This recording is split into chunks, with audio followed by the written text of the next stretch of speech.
Spain ruled with iron and fear until they crossed paths with a tribe that didn't follow the script. No castles were stormed, no flags were raised, yet somehow the empire backed down. What did the Comanche do that made the Spanish lose control of their own frontier? To understand that, we have to go back to the very beginning. Spanish explorers first reached the southern plains in the 1500s. They looked around and saw nothing but grass stretching to the horizon. These conquistadors treated the plains like a drive-through restaurant. They just wanted to get past it as fast as possible. The Spanish were busy hunting for gold and silver in places like central Mexico and New Mexico. Those areas had cities, people to convert, and obvious wealth to steal. The plains looked empty and worthless to European eyes. Spain was like a kid in a candy store who ignored the chocolate because it wasn't wrapped in shiny paper. But the plains weren't empty at all. The Comanche lived there, watching these strange men with their metal armor. The Spanish couldn't see the strategic value right in front of them. This territory controlled massive trade routes and sat between Spanish settlements like a cork in a bottle. By the late 1600s, Spanish reports started mentioning trouble, resistance, attacks. These weren't random fights either. They were organized and getting more dangerous every year. Spain tried their standard approach: build some missions, construct a few small forts, force the local tribes to settle down and live like proper Spanish subjects. Spain was trying to put square pegs in round holes, except the pegs were people and the holes were completely different cultures. It failed completely. The Plains tribes fought back against every attempt to change their way of life. Every mission became a target. Every fort became isolated. Spain was discovering that some people couldn't be easily conquered, but something was about to change the entire game on the plains forever. The Comanche acquired horses after the 1680 Pueblo Revolt, and everything changed instantly. The Comanche turned horses into their secret weapon while other tribes were still figuring out which end kicked. Children learned to ride before they could properly walk. Riding became as natural as breathing. The transformation was incredible. Before horses, raids meant weeks of walking. Now they could cover hundreds of miles in just days. But here's what made the Comanche special. They didn't just use horses for transportation, they mastered them completely. While other tribes were still using horses like fancy walking sticks, the Comanche had turned them into motorcycles with attitude.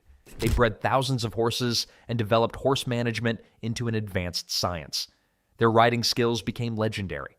Warriors could shoot arrows accurately while hanging off the side of a racing horse. They could control their mounts with just their knees while fighting with both hands. No other Plains tribe came close to this level of skill. The Comanche weaponized their horses.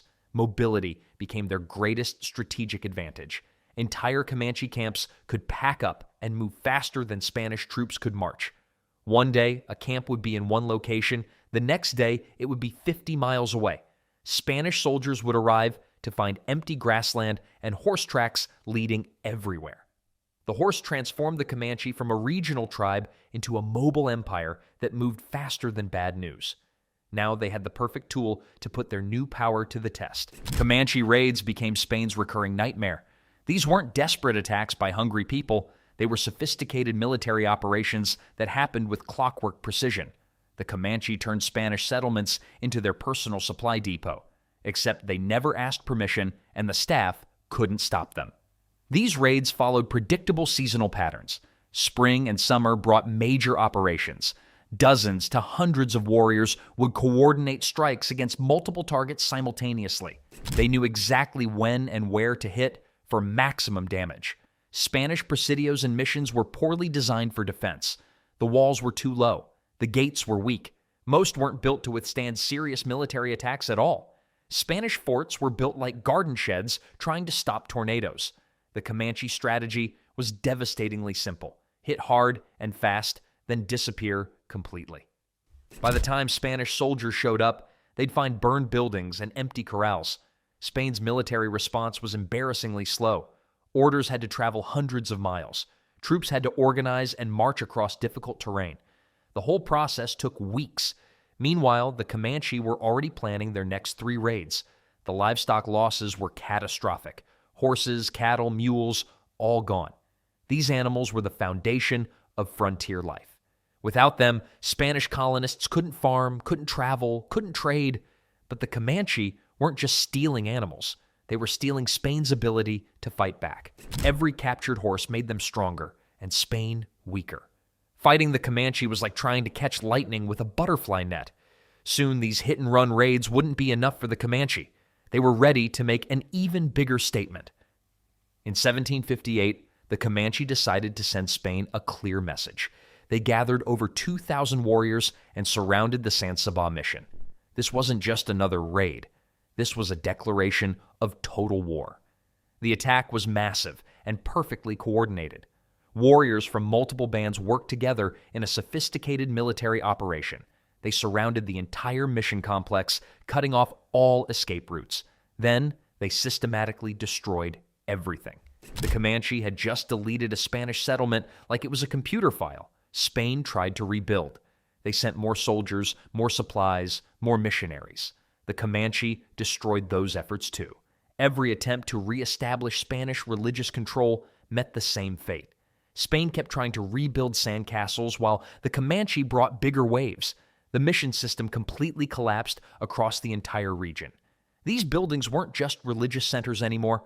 They were symbols of Spanish power, and the Comanche were systematically erasing every symbol they could find.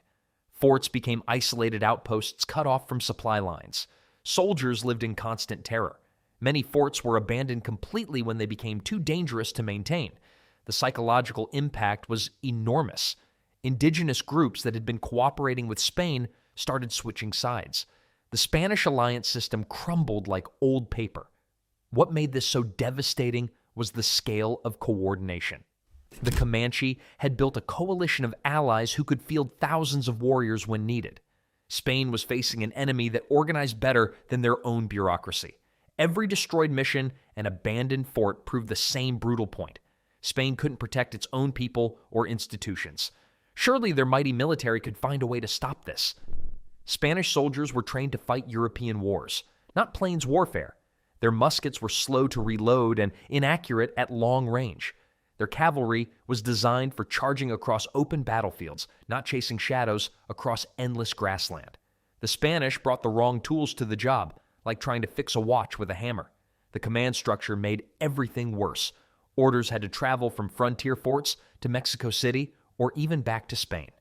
By the time decisions were made and troops were deployed, the Comanche had already struck multiple new targets. Spanish military planning moved slower than a turtle race in molasses. Spanish military tactics relied on controlling territory through fixed fortifications. Build a fort, garrison it with soldiers, control the surrounding area. Completely useless against an enemy that refused to stay in one place. The Comanche used every advantage the plains offered. They knew every water source, every hidden valley, every shortcut. Spanish soldiers stumbled around unfamiliar land while their enemies moved like they had maps drawn in their heads. But here's the real problem. The Comanche didn't have fixed settlements to attack. No cities to besiege, no capitals to capture. Fighting them was like trying to punch smoke. Spanish soldiers couldn't retaliate because there were no permanent targets. By the time Spanish forces reached where the Comanche had been camping, they'd find empty grassland and cold fire pits. Morale among Spanish troops collapsed. They were fighting an enemy they couldn't catch, couldn't defeat, and couldn't understand. Nobody wanted to serve on the frontier where death seemed inevitable. The Spanish military machine that had conquered the Aztecs and Incas was completely stumped by a tribe of horse-riding nomads. When force doesn't work, desperate times call for desperate measures. When military force failed, Spain tried a different approach. They swallowed their pride and started offering tribute to the Comanche. Spain had gone from conquistadors to customers, paying protection money to keep the peace. These weren't small payments either. Some regions paid up to 30,000 pesos per year just to prevent Comanche raids. Tools, cloth, weapons, food, whatever it took to buy temporary peace. The tribute system revealed who really controlled the frontier. Spain was officially admitting they couldn't protect their own settlements. The empire that had conquered half the world was paying tribute to avoid getting conquered themselves. Spain was basically paying rent to live on their own land. But the payments created new problems. The Comanche would accept tribute and keep the peace for a while. Then supplies would run low or promises would be broken and the raids would start again. Spanish commanders found themselves trapped between impossible choices. Paying tribute was expensive. Fighting wars was expensive. Either way, the frontier was bleeding money. The tribute system actually made the Comanche stronger. Spanish goods improved their quality of life and military capabilities. The Comanche were getting better equipped using Spanish resources. Some Spanish officials understood the trap they were in. Every payment proved Spanish weakness. Every peaceful year bought with tribute convinced more tribes that Spain could be pushed around. The Comanche learned to play Spanish bureaucracy like a musical instrument. They'd make agreements with one official, then demand different terms from another. The Comanche had turned Spanish confusion into their personal ATM machine. But Spain's problems on the frontier were just part of much bigger troubles brewing across their entire empire. By 1821, Spain had lost most of its American colonies. The Spanish Empire was crumbling everywhere, and the frontier was just another casualty.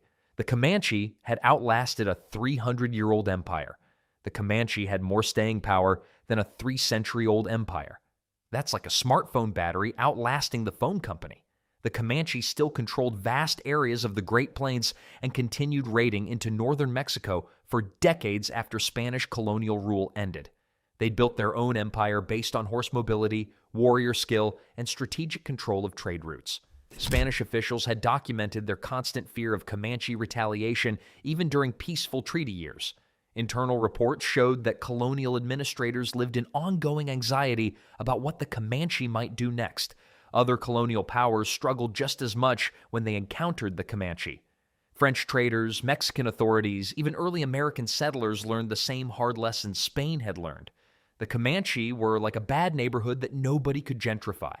Their power rested on a perfect combination of factors: unmatched horsemanship, mobile warfare tactics, strategic control of territory, political unity when it mattered most. They'd turned the Great Plains into their personal kingdom. The Comanche had accomplished something remarkable. They'd forced a European empire to completely change how it operated. They'd turned colonial expansion into a protection racket. They'd made the conquistadors into the conquered. The Comanche Empire lasted until the American military launched systematic campaigns in the late 1800s. Even then, it took disease, the destruction of buffalo herds, and overwhelming numbers to finally break their control. What made this story truly remarkable wasn't just military victory. The Comanche had proven that some peoples couldn't be conquered by traditional means. They'd shown that mobility and determination could defeat superior numbers and technology. For 3 centuries, the Spanish Empire stretched across the world. But on the Great Plains, they learned that some neighbors don't negotiate. Some neighbors don't surrender. Some neighbors just keep riding until you realize you're the one who needs to move.